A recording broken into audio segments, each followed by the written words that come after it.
Hey, what's up guys? This is Johan, and on today's video, we'll be doing an unboxing and then some water testing.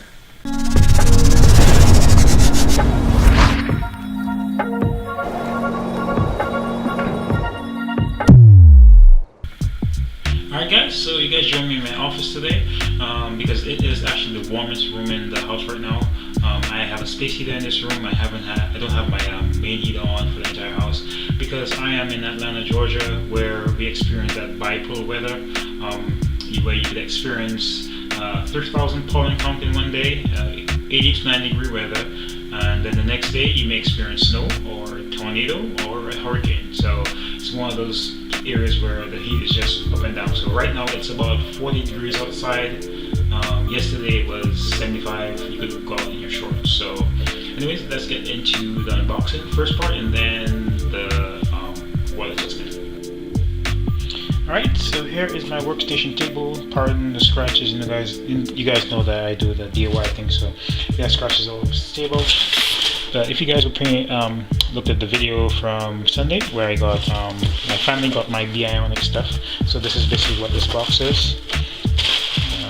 So I got it from saltwateraquariums.com through Amazon. So chances are I may just start shopping directly with them. They have a little pointer road stuff. So in this box we have the 32 ounces of the two-part calcium and alkalinity, or alkalinity and calcium. 2 of these, and then the magnesium. So there are different types of dosing components that you can use, but I went with the b-ionc dosing because this company has been around for a long time and it's standard and tested. So it was a choice between the b-ionc and Geoxor. Only problem is Geoxor, you don't get magnesium, and I figured if I was gonna do something, I was just gonna go ahead and do all 3 at once by one company. So that would make it at least easier as far as measurements or whatever. I haven't done any dosing in the past before, or proper dosing. I did the noob dosing where you see a component, you think you might want it, you buy it, and then you add it to your aquarium and without testing. So that wasn't proper dosing. So I'm going to be doing proper dosing. So went ahead and got something that I think that could. It's a system that's been around for a long time, and if you guys use like the Trident system and stuff where you might go for a shortage, I don't expect to go for a shortage with the b-ionc stuff because they've been around for so long that they have enough in stock at least. Alright, so because I got these products, that's why I'm going to be testing today. I was just going to do a test of the alkalinity, magnesium and calcium, but I figured why not just go ahead and test everything, see where all my levels are. So I'll be doing the standard tests of my API test kits with my just the regular nitrates, ammonia and nitrates. I probably don't need to do the nitrite, but I like doing it anyway. So my little test card.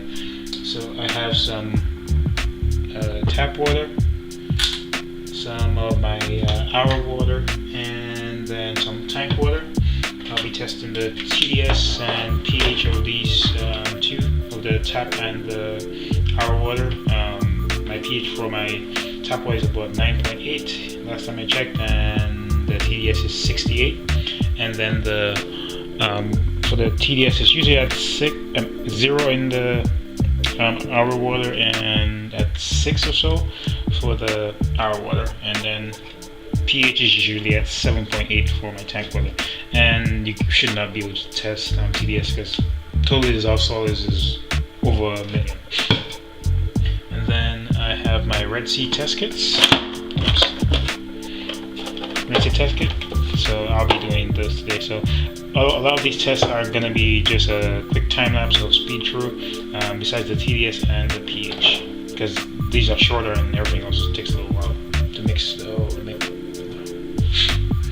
And And also the next other test I'm going to be doing is, well, not a test per se, but at least calibrating my salinity and then testing it as well. So I'm going to be doing this one. I've already done the calibration, but I'm just going to show you guys how I did it or how it chose to do it. My salinity was, before I calibrated this, was actually 1.022, so it was off a little bit, and that explained a couple of things that was going on with my multipros. They didn't look too hot, so once I calibrated everything and then I changed out some water with a little bit of a higher salinity, so from 1.022 I did a 20-gallon water change of 1.30, and that basically balanced it out to 1.025, and then I didn't top off for a day, and then it went down to 1.26, and then I topped off with some salt water, and that basically got the system back to 1.026, 1.027, in that range right there. 20 gallons worked out for me, but if you happen to have lower salinity, I would say raise it slower or do your own little bit of testing to see where you could get the right raise for the salinity.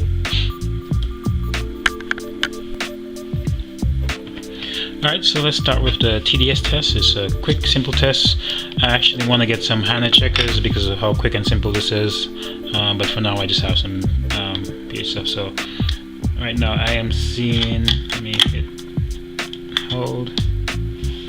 So I am seeing about 1 parts per million, and that's probably because this was a vessel. I didn't wash this bottled water. I just cut it and then put some arrow water in there. So it's about 1. So I still have some life in my arrow beads, and my deionized beads and my arrow membrane.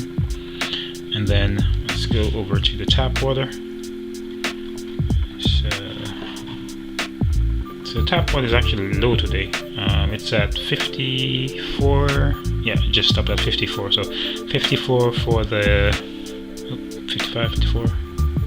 54, 55. Let's see for the. So about 55 for my tap water, and that's 55 parts per million. Yep. Okay. Alright, so the next test is my pH. Alright, so pH of my, that's odd. This is the arrow water. It says it's at 9.8.7. Okay. And then pH of my tap water, it's at 9.7. That's what it usually is, 9.7, 9.8. So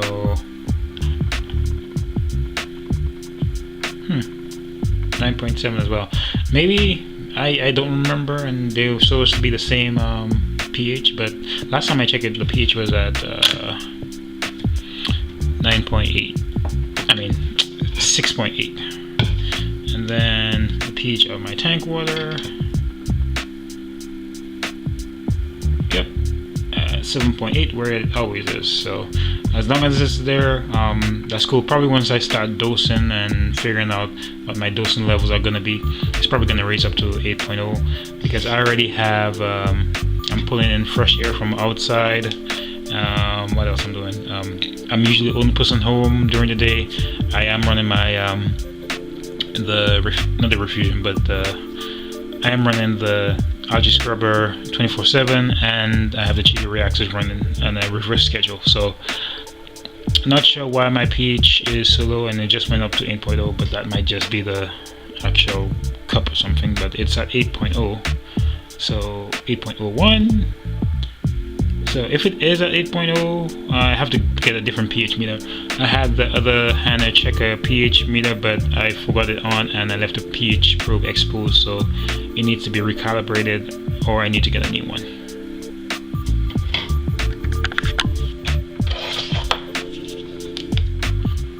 Alright, so just for some giggles, I know someone's gonna wonder whether the TDS is gonna show up on your tank water. This is salt water. It should not show anything.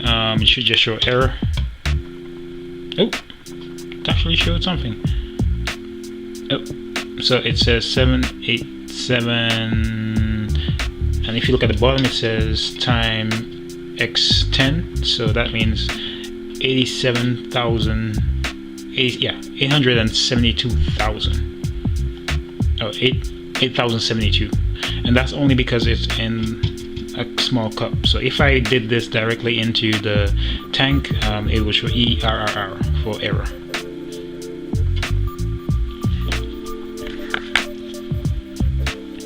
Alright guys, so up next I'm going to show you guys how I calibrate the refractometer.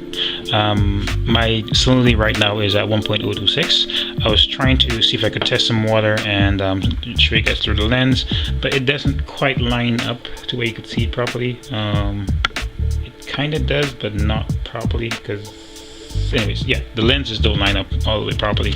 So what you have to do is first test your water, see what it reads back as. It might read back at 1.026. That was what mine was reading back at, 1.026. But then once I took the calibration fluid and calibrated the refractometer to 35 parts per trillion, so I guess that's PPT, 45 parts per trillion. And then when I went to read back, it was way too low. It was at 1.026. Sorry, 1.022. So what you gotta do basically is like, let me get this off, pour some of the calibration fluid in there, then use your pipette, get some off, and then put about 4 drops or at least a level amount of water on your refractometer. I'm not gonna do it because it's already calibrated, so I don't want to waste any fluid. Yeah. So once you have it on your refractometer, and then you point your refractometer up to a light, and then look into it, and then you should see what your fluid is. If it is off, you can use this little screw right here for screwdriver and turn it to the left or to the right to raise your raise that prism, or angle the prism to where the line lines up at 35 parts per trillion. And from there you could go back and test your water and see where your water levels are. Okay guys, so the quick testing is done. Now to go for the speed test, where I'm going to be just testing the alkalinity, calcium, magnesium, and then the ammonia, nitrite, and nitrate, and then I'll get back to you guys.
Alright guys, so I'm all done testing. So here are the results. The nitrates are at 80 parts per million. So I'm about to do a water change. The ammonia is at 0.25 parts per million. So I'll be handling the water change. Nitrites at 0. Alkalinity is at 7. Calcium is at 500, and magnesium is at 1500. So I think the magnesium is a bit high, calcium is a bit high.